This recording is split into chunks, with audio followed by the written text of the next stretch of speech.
My fairy lights are still on. Good. So the batteries may have died.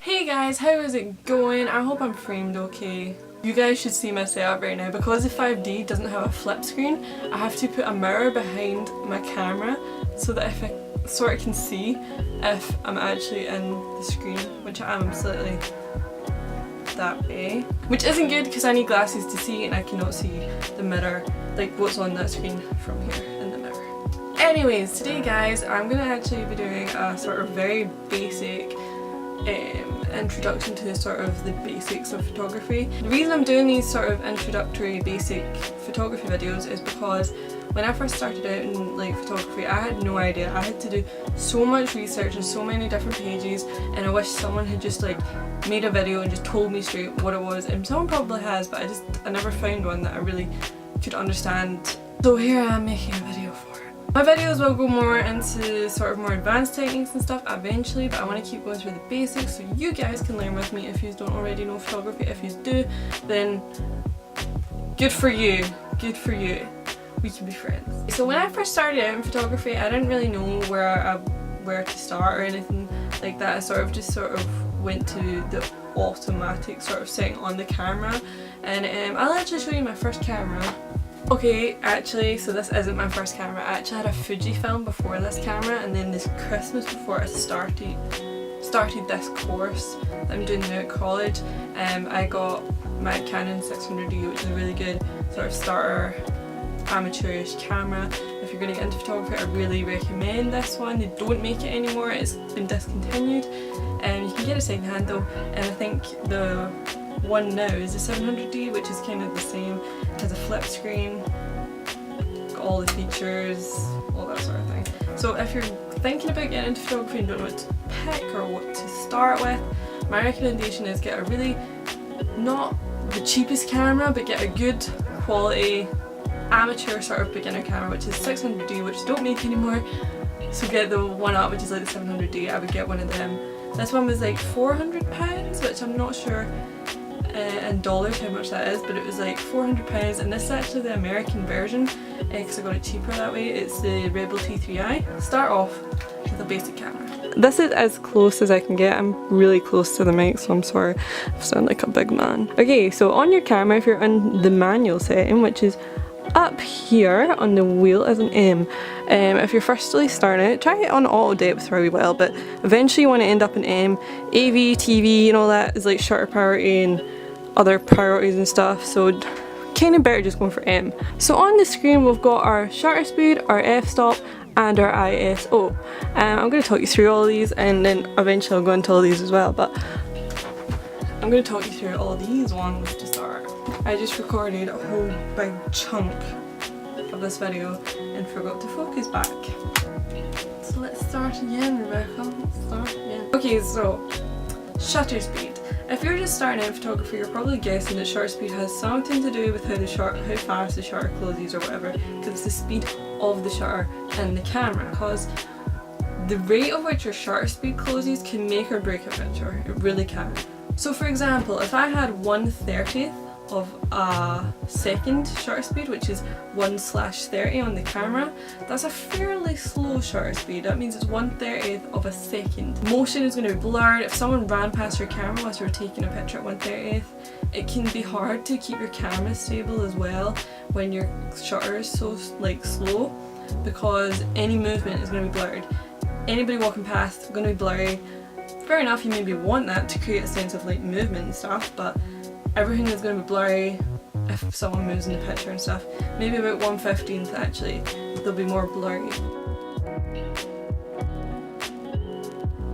In comparison to like 1/1000th, you would use that for like sports photography and stuff, because you need to capture every movement and freeze it.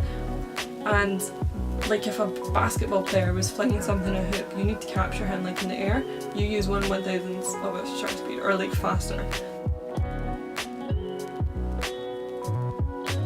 Very good for music photography, very good for like sports photography.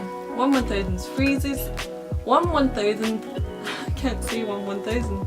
1/1000 freezes a picture. It freezes everything in motion, it freezes everything. So the higher you go, 1000, 2000, all that sort of stuff, the higher you go, the more it's going to freeze the picture. The lower you go, the more movement is going to be blurred, which is good for like water running past and stuff. You want it to look nice and smooth, that's good, but it is going to be blurred, it's going to cause shakiness in your camera, so you'll have to start using a tripod the lower you go. But basically that's what it is. Shutter speed is how fast or slow your shutter speed flows is, and it can really make or break a picture, so you really need to kind of watch that. F-stop. Okay, f-stop is the one thing I never understood when I started out photography, because there were so many different names for it. Some people call it exposure, some people call it f-stop, and other people just call it weird names. F-stop is basically the exposure. It's how much light is getting into your camera, it's how much light you're letting in, but it's also the depth of field that you're trying to create in a picture. For example, yeah, so basically the smaller the f-stop, so like f1.4, f2.8, even going up to 5.6, it means that the more shallow depth of field you're going to get in that picture, which means like a bokeh sort of effect can happen if you have like lights behind you and stuff, but also means the more light is coming into your camera. There's so much more light coming into your camera because it just opens wide up. Whereas if you were shooting at like f22, which you would usually use for more landscapes and stuff, that shutter just closes right down to like minuscule. Lets in like no light. Like everything is in focus when you have a wide shallow depth of field, whereas if something's like a shallow depth of field, there's like nothing in focus apart from like a nail, that's it. So in comparison, if you have a small f-stop, I'm getting so tongue-tied in this video today. So in comparison, if you have a small f-stop, like the f1.4 and all that, then you're going to have a shallow depth of field, which means more stuff is out of focus, which is good for portraits and stuff, and it's very good for like if you wanted to focus in on something such as like on a still life or like a detail, it's very good for that. So the more shallow depth of field, and also the more light that's going to come in your camera, you're going to get so much more light. So that's why a lot of people in dark situations will switch to a shallow depth of field, because they need to let more light in their camera, and they can't be shooting at like f22 because it's not going to let any light in their camera. Their ISO is going to have to go like right up, which is sometimes okay, but you don't want to put your ISO up, you just don't. In comparison to like if you chose a high f-stop, f22, f18, that sort of thing, you are going to probably use it for the landscapes and stuff, or just something you want everything in focus. Your depth of field is going to be really wide, you're probably going to get everything in focus, and also the less light is coming into your camera, basically, because it shuts it right down. So yeah, that is f-stop. I hope I explained that okay, because I have no idea what I just said. Final thing you really need to know about the basics of photography, I'm going to mention white balance and stuff at the end, but the three main components are shutter speed, f-stop / exposure, and ISO. And ISO is the last thing I'm really going to talk about. Basically it is what you're using to judge how much light you need to let into the camera. The higher you go up the ISO level, the more noise and grain you're going to get in your pictures, which isn't brilliant because you don't really want grain and noise in your pictures.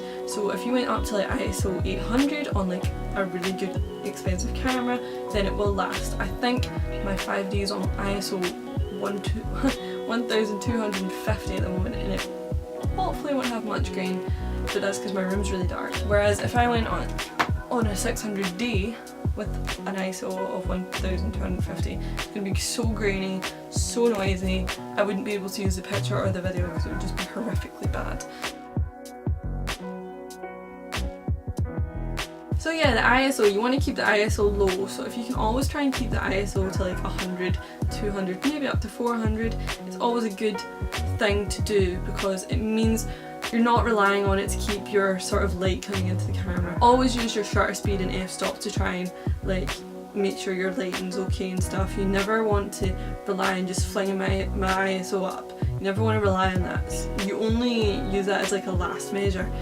So if you were shooting like a band and stuff, you would need to fling your ISO right up because it's usually in a dark situation. You need to fling it up. You're just going to have to deal with the grain you're probably going to get, which is fair enough if you're using a really good camera. If you're using a not so good camera, it can't really handle it as well. So you always want to keep your ISO low. ISO is used basically to allow more light into the camera if your f-stop or shutter speed doesn't allow it. So that ISO is the last thing you go to make sure that your exposure is correct, like your full exposure. So your shutter speed you've already done, your f-stop, and then you see if you can still take the picture and it's still going to be okay. Then you change your ISO, and only then you change it, because you do not want to start raising that ISO up too high. So altogether the three sort of work together. There is a sort of formula how to work each out, but my sort of suggestion, I did learn that formula. Whether I can still do the formula is kind of a different question. Is how to work out your shutter speed from your f-stop and your f-stop from your shutter speed, and what ISO you should have because of that. My actual recommendation today, if you have a digital camera, is to just play about with your ISO and f-stop and stuff until you get the right exposure. You're never going to learn without trying to make a couple of mistakes first, and just play around with manual settings. A lot of people I know are very scared to just fling on the manual and sort of work about with it, but now that you know what f-stop and shutter speed and ISO are, you have the three main components of what you actually need to take a picture, and from that you can do so much. I hope you guys like this video.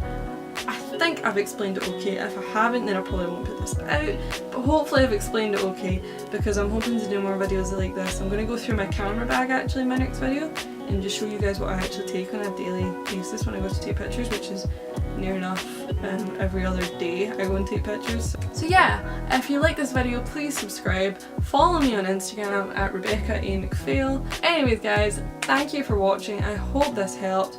If you really like this video, please like it and subscribe, and follow me on my Instagram as well at Rebecca A. McPhail. Also, I'm actually going to be getting a new vlogging camera soon, so all my vlogs where I'm actually going out and stuff, like here, going out into the real world, I'm going to actually have a vlogging camera, so I'm going to do a review on that when I get it. But my vlogging camera will make it much easier to vlog. I won't have to wander about with a full DSLR on flip screen or my 5D, which I've actually been vlogging on recently. I'm hopefully going to have a new camera, hopefully in the next 2 weeks. I'm just sort of saving it up now and waiting for my student loan to get in. Thanks, student loan. Have a nice day guys, I hope you have a wonderful weekend, and yeah, see you next time. I'm so cheesy.